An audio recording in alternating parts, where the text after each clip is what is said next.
সুপ্রিয় দর্শকবৃন্দ, সবাইকে অনেক অনেক শুভেচ্ছা মোবারকবাদ জানাচ্ছি। আজকে আমরা ইসলামের বিভিন্ন প্রশ্ন এবং উত্তর নিয়ে উপস্থিত হয়েছি। আমি মুফতি কারি শফিকুল ইসলাম। বিভিন্ন প্রশ্ন করবেন মাদ্রাসা নূরে মদিনা কাশর ময়মনসিংহ এর স্বনামধন্য মুহতামিম সাহেব মাওলানা ইমরান হুসাইন সাহেব। আমি হুজুরকে প্রশ্ন করার জন্য অনুরোধ করছি। আলহামদুলিল্লাহ, আজকে আমাদের জীবনের কিছু ফরজ আহকাম আরকান আছে, যেগুলো আমরা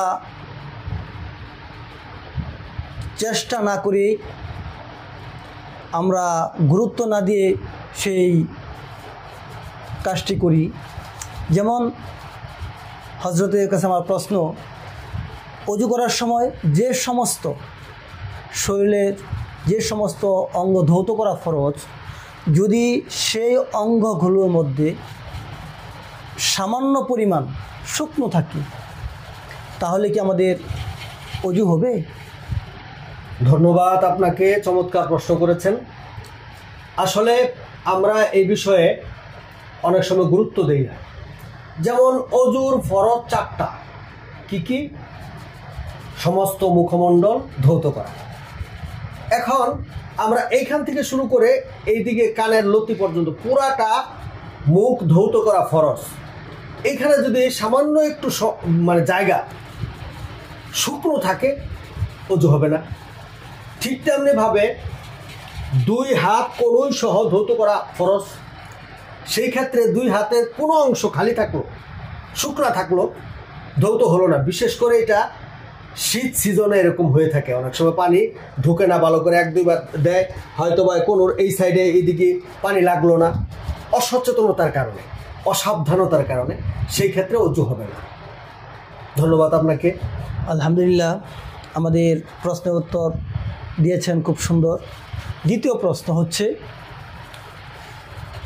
ফরজ গোসলের ক্ষেত্রে যখন ফরজ গোসল প্রয়োজন হয়, আর এমন অবস্থায় যদি আমার শরীরে কোনো অঙ্গ পরিপূর্ণভাবে না ভিজে, তাহলে কি আমার ফরজ গোসল আদায় হবে?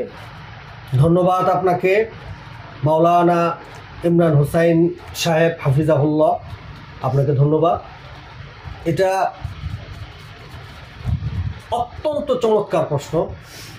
আমাদের চলতে ফিরতে আমরা এই ভুলটা সচরাচর লক্ষ্য করি, কিন্তু আমরা ভ্রুক্ষেপ করি না, গুরুত্ব দিই না।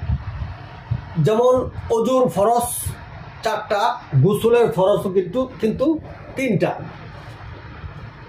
গোসলের ফরজ কি? গড়গড়ার সাথে কুলি করা, নাকে ভালো করে পানি দিয়ে নাক পরিষ্কার করা। 3য় নম্বর যে ফরজটা, সেটা হলো সারা শরীর পানি দিয়ে সুন্দরভাবে ধৌত করা। সেই ক্ষেত্রে যদি সামান্য একটু জায়গা শুকনা থাকলো, ধৌত করা হলো না, তাহলে কিন্তু গোসল হবে না। আর এটা হলো ফরজ গোসল। আর ওই ফরজ গোসলে সারা দেহ, সারা শরীর ভিজানো, পরিষ্কার করে ধৌত করা, এটা ফরজ। শুকনা থাকলে গোসল হবে না, তার মানে ফরজ আদায় হবে না।